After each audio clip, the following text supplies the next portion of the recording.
Rosewood Audio presents Murder at Birdland, an audio novel by Mike Steinell, narrated by Mike Steinell and special guest narrator Rich DeRosa.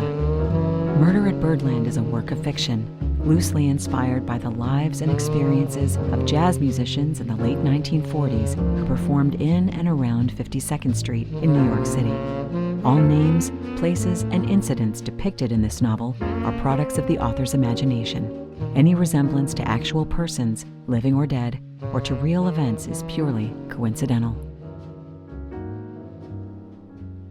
And now, Episode 15.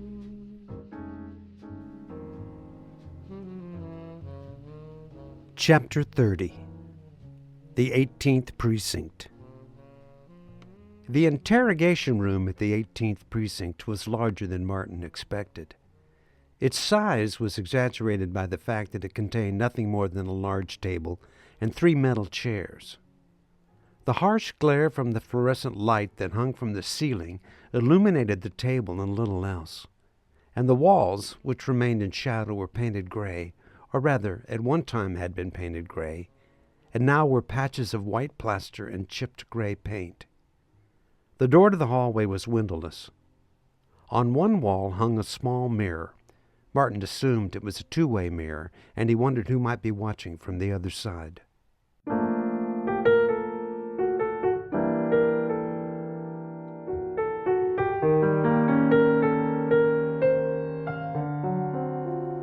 Very little had been said to him since the police interrupted the dance lesson.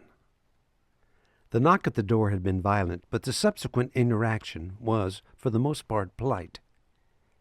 Sondra had opened the door to a detective and 2 uniformed officers. Martin recognized the detective from Lindy's. The detective held his hat in one hand and his badge in the other. "Hello, ma'am. I'm Detective Murphy. This is Officer Walsh and Officer Kelly." He looked at Martin, then said, "Could we come in?" "Depends," Sondra said. "What do you need? The law says I don't have to let you in unless you have a warrant." Martin was stunned by Sondra's assertiveness. "Look, ma'am, we don't want to make any trouble. We just need to talk to your friend here." "Why?" She remained determined. "Why exactly do you need to talk to Martin?" "Martin?" Murphy asked. "Is that who he says he is?" The detective looked at Martin. "Sir, could you show us some identification?" Martin faltered. I don't have any. I was mugged. They took everything." Murphy grinned and snorted a bit of a laugh. "Yeah. We'd like you to come with us so we can get to the bottom of the mugging."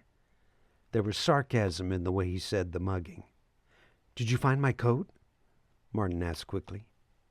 Murphy smiled. "Yeah, I think we might have." "So, did you bring it with you?" Murphy shook his head. "No, sir, we did not. You'll need to come down to the station."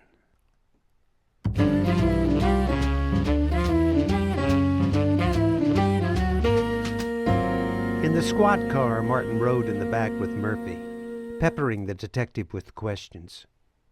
"Did you find the men who mugged me? Were you able to get my wallet? Do you know who they were?"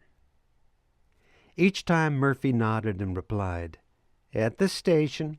We'll sort it all out at the station." After a third try and the same answers, Martin gave up, and the ride from the hotel to 306 West 54th was completed in silence. The 18th Precinct Station House was a large stone building occupying a third of a block, flanked by apartments on both sides, and only 3 blocks from Birdland. It was nearly 4 in the morning when they entered. Murphy gave instructions to Walsh and Kelly. "Room 3, 4th floor." He looked at Martin. "Mr. Costello, I'll see you in a minute." "It's Spencer, not Costello," Martin said as Murphy walked away.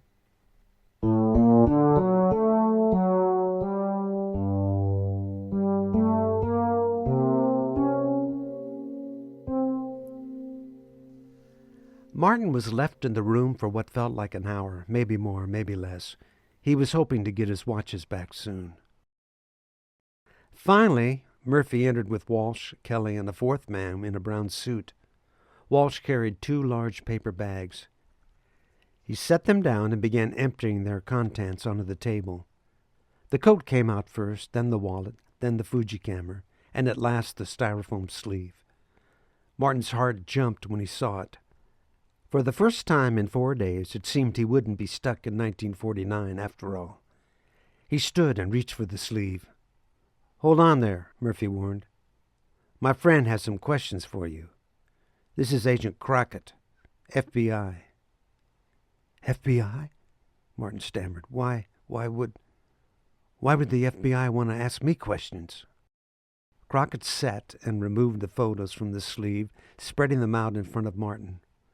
With his index finger, he tapped the one with Tony and his friends at the 3 Deuces. "For starters, I'd like to know why you're carrying around a photo of a man who was killed on Tuesday, just a few blocks away from here."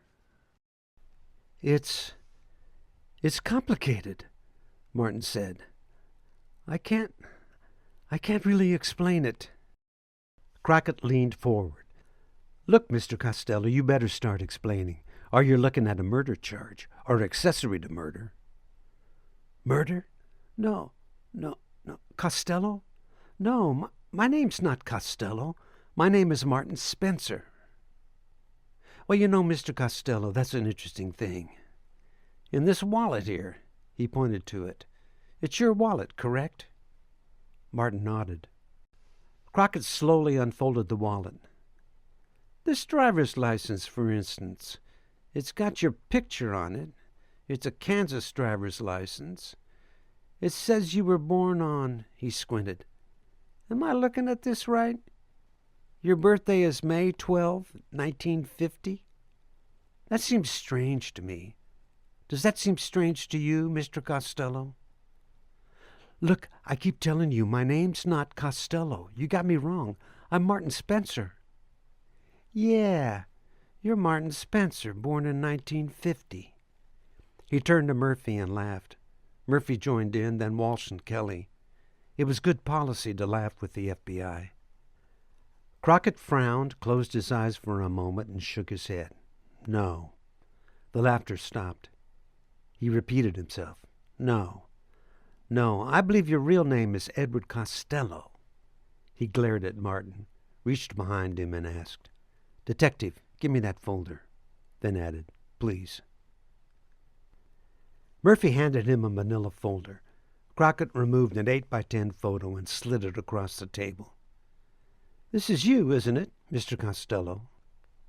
It was a mug shot. The resemblance was remarkable. Tony and Vincent's words came back to him. "You're a dead ringer for Uncle Eddie." "Look, this guy and I look alike, but I'm not Edward Costello. My name is Martin Spencer." He pointed toward the wallet. "I've got identification to prove it." Crockett repeated mockingly, "He's got identification to prove it." They all laughed. "Identification says that he hasn't even been born yet." The detective and the officers laughed again, but not Crockett. Instead, he leaned in close and asked, "Eddie, did you kill your nephew, Anthony Costello?" He's not my nephew," Martin said. "I'm not Eddie, and I didn't kill him." "Then why are you in New York, Eddie? You're out of your territory. This is your cousin Frank's town, isn't it?" Frank Costello was one of New York's most notorious underworld figures, Lucky Luciano's consigliere, until he eventually carved out his own territory. It is estimated that Frank Costello at one time owned over 25,000 slot machines spread out in the boroughs and suburbs of New York. They were in bars, restaurants, drugstores, gas stations, and bus stops. When Mayor LaGuardia cracked down and confiscated thousands of the one-armed bandits and dumped them into the river, Costello moved his business to New Orleans. Eventually, the Kefauver hearings led to his undoing, and for the rest of his life, Frank Costello was in and out of prison. He died there after a heart attack in 1973. Martin shook his head. "I don't know Frank Costello. I don't know Eddie Costello. My name is Martin Spencer." Crockett yelled, So you're saying you're not a member of the Costello family? The question brought Martin up short. In fact, he was a member of the Costello family. He set his jaw and said once again, "My name is Martin Spencer." Crockett pounded on the table and then pointed at the driver's license. "So how do you explain that date? May, what is it?" He turned it around and leaned over it to get a better look. "May 12, 1950? There was silence. Then Martin said softly, "Typo. It's a typo."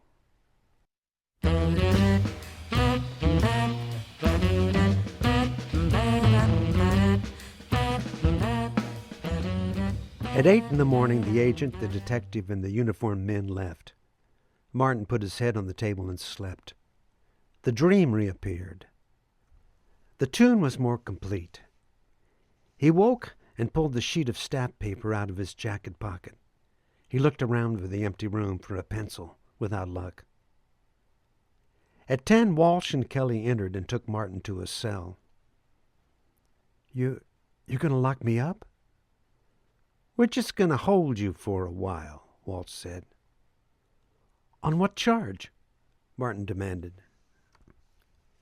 Walsh looked at Kelly and they laughed. "They're working on it." "What about a phone call? Don't I get a phone call?" Walsh answered, "Yeah, sure, you get a phone call. But right now the phones ain't waking." "What do you mean?" Martin was mad. Martin seldom got mad. He yelled, "I have a constitutional right to a phone call. This I know." Yeah, we all know that, pal," Walsh said calmly.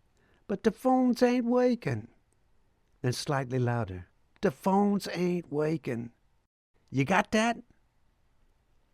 Martin slept in the cell. For how long, he couldn't tell, but eventually 2 officers came and told him he was being released. He was processed in an office on the ground floor and given the contents of the paper bags. He was also given an envelope. "It's from Shooter," the officer explained. "He said you might need it." You know Shooter?" Martin asked. "Everybody knows Shooter," the officer said. There was a $5 bill in the envelope.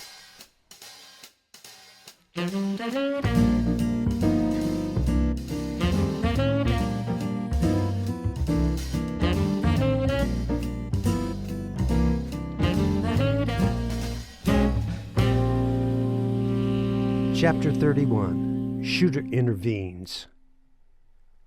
When Martin stepped out of the station, the cold air hit him hard.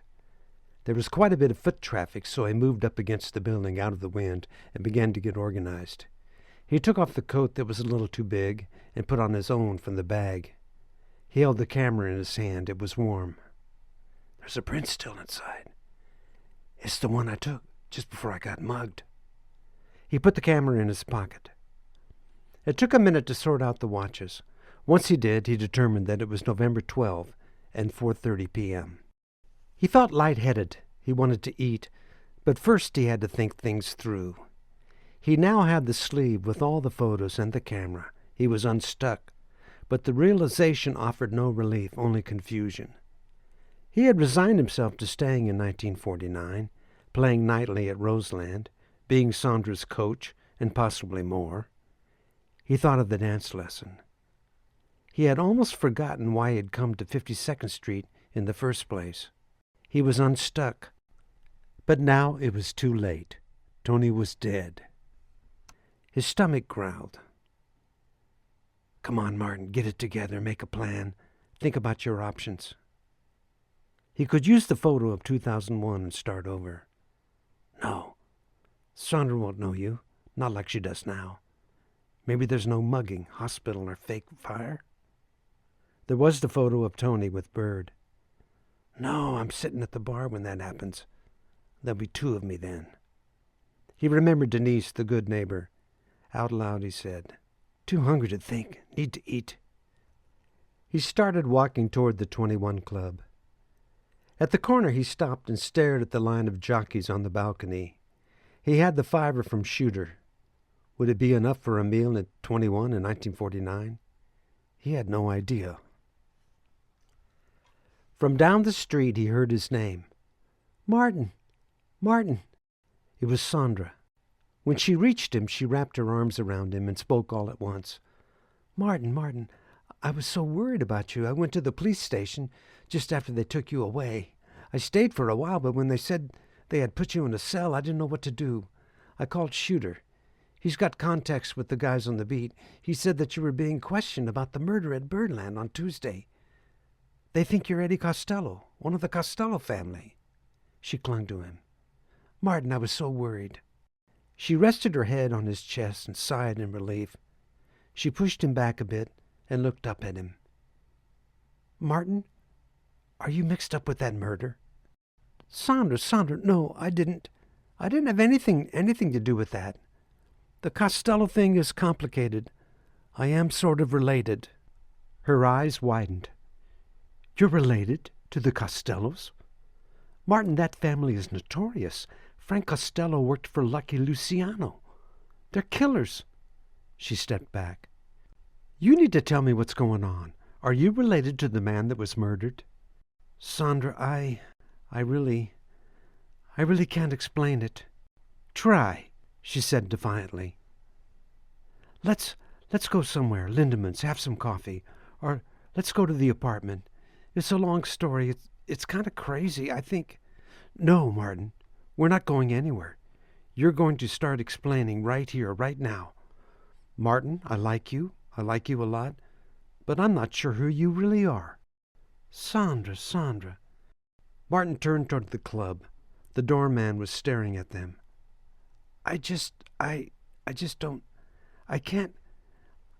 go into it. You'll think I'm crazy. Maybe not. Start telling the truth, Martin, now. A well-dressed group of 4 came up the sidewalk. Martin nodded to the wrought iron fence in front of the brownstone next to 21. They moved toward it.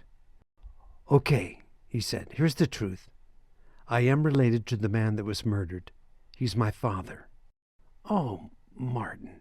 Sondra laughed softly, closed her eyes, and shook her head. Your father? Really? No, Sondra, you need to listen to me. If you want the truth, you need to listen to me. Martin, come on. Listen, Sondra, listen, he yelled.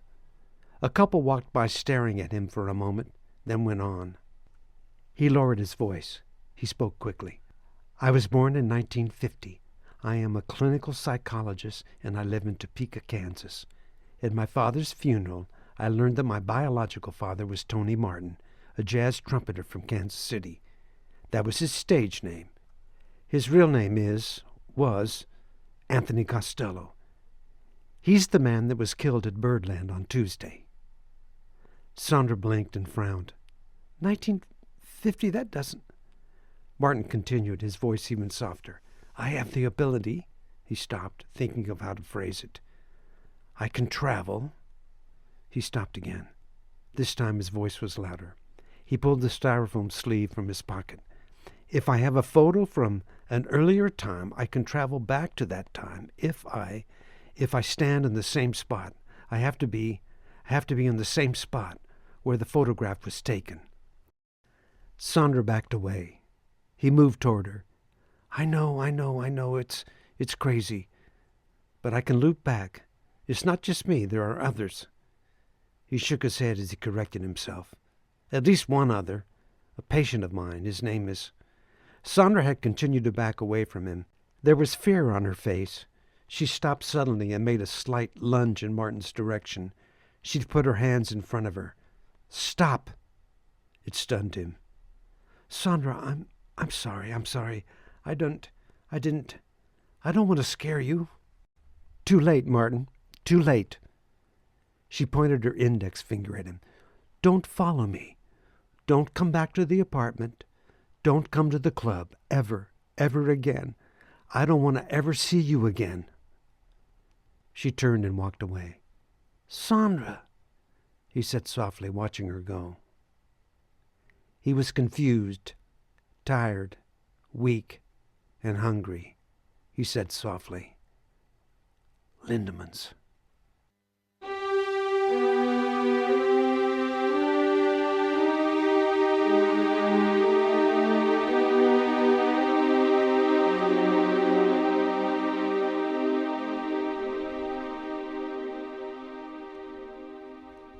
The breakfast revived him to a degree. He was thinking more clearly. Now he sipped his coffee, which he still thought was bitter, knowing that he must make a decision. He touched the pocket of his coat. The sleeve was there. He could go back to 2001 tonight if he wanted. He looked at his watch, the one on his left wrist, body time. It was 9 a.m. on December 5th, 2001. 5 days earlier, he hadn't intended to meet someone like Sondra, but now he couldn't imagine being somewhere else. From his tux coat, he pulled out the sheet music which contained a fragment of the song from The Dream. It occurred to him that this was the music that Professor B would show a young Martin Spencer in 1972. It had to stay with Sondra. It had to stay in 1949. He thought of the last thing Sondra had said, "I don't ever want to see you again." He took another sip of coffee, leaned forward to finish the last of his scrambled eggs, and when he looked up, Shooter was standing next to the table. "Martin, what's going on?" Martin said nothing. The two stared at each other. Shooter sat down and leaned in until their faces were close. He glanced around the restaurant. Did you have something to do with that murder at Birdland? Martin put down his fork, swallowed, and said softly, "No." The police think you did. He stopped as the waitress approached. "What can I get you, Shooter?" Coffee, black. "You got it, Shooter," she said with a smile. "Does everybody know you, Shooter?" Martin said, then added, "By the way, thanks for the $5." Martin Spencer? Is that your real name? People think you're Eddie Costello, Frank Costello's cousin. And I think they think you killed that Tony Martin guy. "My name's Martin Spencer. I'm from Topeka, Kansas. Don't you believe me, Shooter?" I don't know what to believe, Martin. I just came back from talking to Sondra. Does Sondra think that I killed Tony Martin? Does she think that I'm a killer? No, Martin, she doesn't think you're a killer, but she does think you're crazy. She said you told her you're from the future and that you can travel in time using a photograph. Something like that crazy stuff that you told me when we heard Basie. Shooter paused while the waitress brought his coffee. Thanks. When she was out of earshot, he leaned in. Sondra's scared of you. How could you do that to her after all she done? She likes you, Martin, but you scared her. She likes me? Did she say she likes me? Martin, what are you in 5th grade? Does she really like me? Look, Martin, don't be so dense. She stayed with you at the hospital. She got you a coat, let you stay at her place, got you a gig at Roseland, hired you as a coach. Of course she likes you. Shooter, I want to show you something. He reached into his pocket and pulled out the Fuji camera. He set it on the table. Shooter tipped his head back and forth. What is that, a Leica? It's a Fuji instant camera, Martin said. Fuji? Like Mount Fuji? Yeah, sorta, I guess. It's a Japanese import. Martin pushed the camera towards Shooter. What do you mean, instant? Let me show you. Martin pulled the print out, peeled off the membrane, and laid the print on the table. Watch. Watch what? Just watch. I don't see nothing. Shooter, just watch. It takes a minute. Slowly the image began to appear. Once he realized what was happening, Shooter cursed softly. Well, son of a... He looked at Martin. That's from the night Billy sat in with Basie. What's that called again? A Mount Fuji instant? It's a Fuji instant camera. Where do I get one? A very small smile appeared on Martin's face. You can't get one, not yet. It hasn't been invented yet. Shooter looked at the photo, then back at Martin. He was a bit angry. Look, this is some sort of trick or something, isn't it? No trick. Martin turned his head side to side, then leaned over the table and said, Shooter, I bought this camera in 2001. Don't do this, Martin. Don't try to feed me this crap like you did with Sondra. Martin reached into his coat pocket and pulled out the Styrofoam sleeve. He selected the photo of Tony and his friends in front of the Three Deuces. Recognize it? You took it 5 days ago. Right after you took it, you helped me get off the sidewalk. Yeah, I remember that. Martin pointed the picture and said, I used this photo to get to 1949. Why would I believe that? Okay, now look at this one. Martin extracted the photo taken in Times Square. I took this 5 days ago, but in 2001. I can use this one to get back whenever I want to. Come on, Martin. Don't try to play me. Martin pushed the photo toward him. Shooter, that's Times Square, December 1st, 2001. Look at the cars, Shooter. Look at the lights on the buildings. Look at what people are wearing. Shooter looked at the photo, then up at Martin, then at the photo again. He leaned back in his chair. I don't know. I've been to Times Square 1,000 times, but never looked like that. Ain't seen cars like that either. But I don't know. Martin watched Shooter as he examined the photo. He motioned to the waitress, paid the bill, got change, and left 2 quarters as a tip. Shooter narrowed his eyes. So you saying you can use this photo to go to 2001 now, right now if you wanted? Yes, I could, if I wanted to. A large smile appeared on Shooter's face. He picked up the photo. Can you take someone with you? He whispered. Martin didn't answer. He didn't move his head. Shooter asked again, only louder. Can you take someone with you? Again, Martin didn't answer. Shooter's smile grew bigger, and he shook the photo. You can, can't you? Shooter grabbed Martin by the collar and began lifting him up with both hands. Let's go, Martin. Martin protested, pointed at the sleeve, the photo, and the camera that was still on the table. I need this. I need all this stuff, Shooter. Shooter let go with one hand, but kept a firm grip on Martin with the other. Oh, yeah, we're going to need that, aren't we? When the sleeve and the camera were back in Martin's coat, Shooter smiled and said, Let's go, Martin. Let's go to Times Square.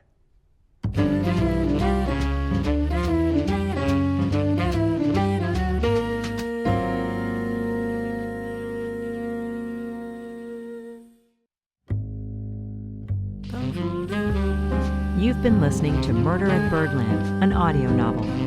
To learn more about the author and the story behind the music, visit murderatbirdland.com or mikesteinell.com.